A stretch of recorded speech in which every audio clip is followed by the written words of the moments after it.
Hello my loving students, welcome to my channel help study. আমি শঙ্করী শাহ, তোমাদের biology ma'am. আজ আমরা ফাইনাল সাজেশন নিয়ে এসেছি আঁকার প্রশ্ন নিয়ে। কোনটা পরীক্ষায় আসবে ভালো করে জেনে নাও, ভিডিওটা স্কিপ করো না, দেখতে থাকো। পরীক্ষা একদম একদম দোরগোড়ায়, দরজায় করা নাড়ছে, সুতরাং আমি ফাইনাল সাজেশন দিচ্ছি আঁকার কোশ্চেন নিয়ে। অক্ষি গোলকটা ভীষণ ইম্পর্টেন্ট, প্রতিবর্ত চাপ ইম্পর্টেন্ট, আর ওদিকে প্রাণীকোষের মাইটোসিসের মেটাফেজ এবং অ্যানাফেজ। এই তো মোস্ট ইম্পর্টেন্ট। এই চারটে যদি ভালো করে যাও, তার মধ্যে তো দুটো ভালো কমন পাবে, তার মধ্যে আবার একটা তোমাদের দিতে হবে। ঠিক আছে?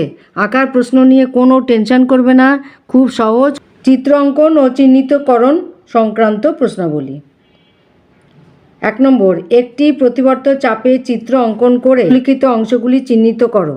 ক গ্রাহক, খ সংজ্ঞাবহ স্নায়ু, গ স্নায়ুকেন্দ্র, ঘ চেষ্টীয়। এই যে চারটে পয়েন্ট, এই চারটে পয়েন্টই তোমরা তৈরি করে যাবে তা কিন্তু নয়, যতগুলো এর পয়েন্ট হয় ততগুলো তৈরি করে যাবে। কারণ এই আঁকাটা তো আসবেই কমন, কিন্তু তারপরে এইগুলো যে হুবহু কমন পাবে এমন কোনো কথা নয়। হয়তো দুটো কমন পেলে আর দুটো পেলে না, এরকম।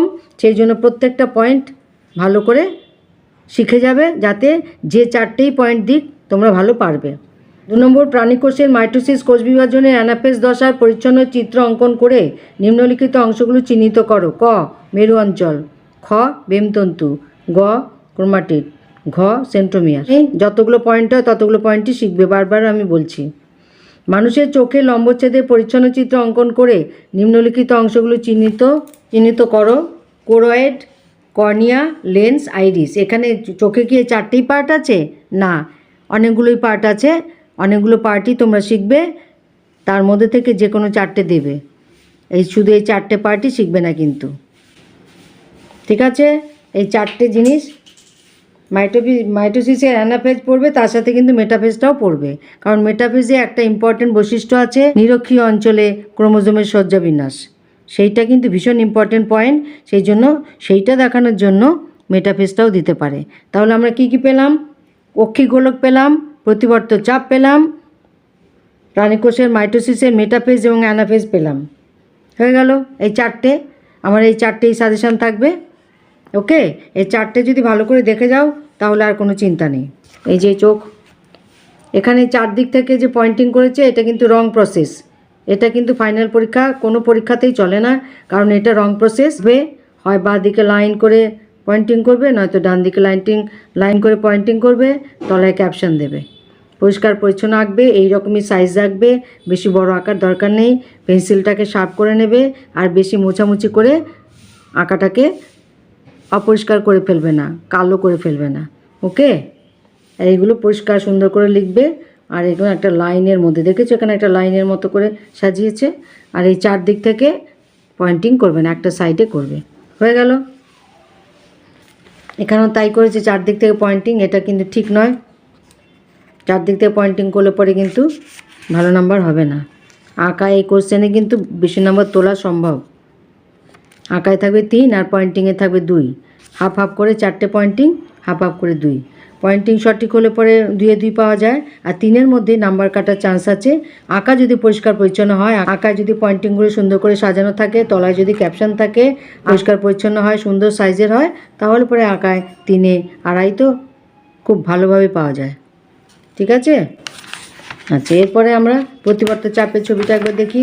সুষুম্না কাণ্ডকে ট্রান্সভার্স সেকশন করেছে। এটা হচ্ছে শ্বেত বস্তু, এটা হচ্ছে ধূসর বস্তু। এখান থেকে উদ্দীপনা নেবে, স্নায়ু উদ্দীপনা নিয়ে সংবেদী নিউরন, এটা হচ্ছে সংজ্ঞাবহ। এখান থেকে চলে গিয়ে এখানে আরেকটা নিউরন, এটা হচ্ছে সহযোগী নিউরন। আবার এখান থেকে আজ্ঞাবহ নিউরন গিয়ে এই মাসেলে গিয়ে কাজ করছে কারক। এটা হচ্ছে চেষ্টীয় নিউরন, মানে আজ্ঞাবহ। আর এটা হচ্ছে সংবেদী নিউরন, মানে এটা হচ্ছে সংজ্ঞাবহ। পয়েন্টিং কটা আছে? 1, 2, 3, 4, 5, 6, 7টা। এই 7টা পয়েন্টিংই ভালো মতো করবে, এর মধ্যে যে কোনো 4টে আসবে। ঠিক আছে? প্রতিবর্ত পথ, এর মধ্যে যে কোনো 4টে আসবে। এই ক্যাপশন হচ্ছে প্রতিবর্ত পথ। কটা সন্ধি আছে? 2টো, সেই জন্য এখানে দিয়েছে দ্বিসন্ধি। তুমিও দিয়ে দেবে, 2টো সন্ধি দিলে তুমিও দ্বিসন্ধি দিয়ে দেবে, একটা সন্ধি আর একটা। পর আমরা কোষ বিভাজনের ছবিটা দেখি। মাইটোসিসের অ্যানাফেজ এবং মেটাফেজ। প্রাণীকোষের অ্যানাফেজ, প্রাণীকোষের মেটাফেজ। এই যে প্রাণীকোষ, এটা প্রাণীকোষ। এখানে প্রাণীকোষের মাইটোসিসে অ্যানাফেজ আর মেটাফেজে দুটো তৈরি করতে বলবো। এই যে প্রাণীকোষ, গোল মতো, এটা প্রাণীকোষ, এটা রেক্ট্যাঙ্গুলার, এটা হচ্ছে উদ্ভিদ কোষ। এই প্রাণীকোষের এটা হচ্ছে মেটাফেজ দশা। এইটা দেখেই বোঝা যায় মেটাফেজ দশা, নিরক্ষীয় তলে ক্রোমোজোমগুলো সজ্জিত রয়েছে, এটা মেটাফেজ দশা। এটা দেখে এক ঝলকে বলা যাবে এটা মেটাফেজ। তাহলে প্রাণীকোষের মাইটোসিস কোষ বিভাজনে মেটাফেজ দশা, মানে এই ছবিটা খুব ভালো করে করবে, এই পয়েন্টিং এইটা ভালো করে তৈরি করবে। আচ্ছা, আরেকটা আছে কি, প্রাণীকোষের অ্যানাফেজ।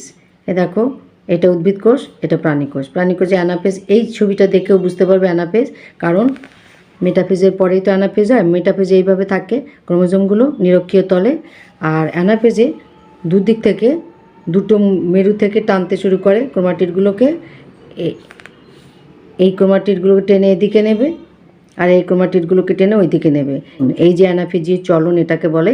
এই অ্যানাফেজীয় চলন হচ্ছে অ্যানাফেজ স্টেজের একটা বৈশিষ্ট্য, সেই জন্য এটা দিতে পারে, তাই এটাও ইম্পর্টেন্ট। তাহলে এইটা ইম্পর্টেন্ট, এটা ইম্পর্টেন্ট, প্রতিবর্ত চাপ দেখালাম সেটাও ইম্পর্টেন্ট, আর অক্ষিগুলো দেখলাম এইটা ইম্পর্টেন্ট। মোট 4টি ইম্পর্টেন্ট।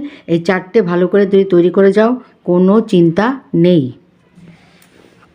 এখানে দেখো পয়েন্টিং করেছে, 1 2 3 4টে, এখানে 4টে পয়েন্টিং। আরেকটা কথা, পরিষ্কার করে এইগুলো আঁকবে। এটা এত ছোট আঁকলে তোমাদের পেন্সিলে এত সরু হবে না, সেই জন্য আরেক এই রকম সাইজের একটা করবে, তাহলে পরে তুমি এগুলো পরিষ্কার করে দেখাতে পারবে। এই সমস্ত কিছু পরিষ্কার করে দেখাবে। ওকে, ভালো করে প্র্যাকটিস করবে। এই 4টে দিলাম, এই 4টেই হচ্ছে আমার সাজেশান, ফাইনাল সাজেশান মাধ্যমিক 2025-এর জন্য। ওকে, আশা করি ভিডিওটা তোমাদের উপকারে লাগবে। যারা এখন আমার চ্যানেলটাকে সাবস্ক্রাইব করোনি, সাবস্ক্রাইব করে দিও, আর যারা সাবস্ক্রাইব করেছো, thank you so much. Like, comment and share করো ভিডিওটা, কারণ এই ভিডিওটা very very important. Community post দেখো, প্লেলিস্ট দেখো।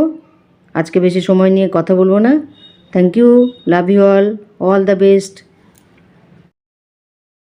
No tension.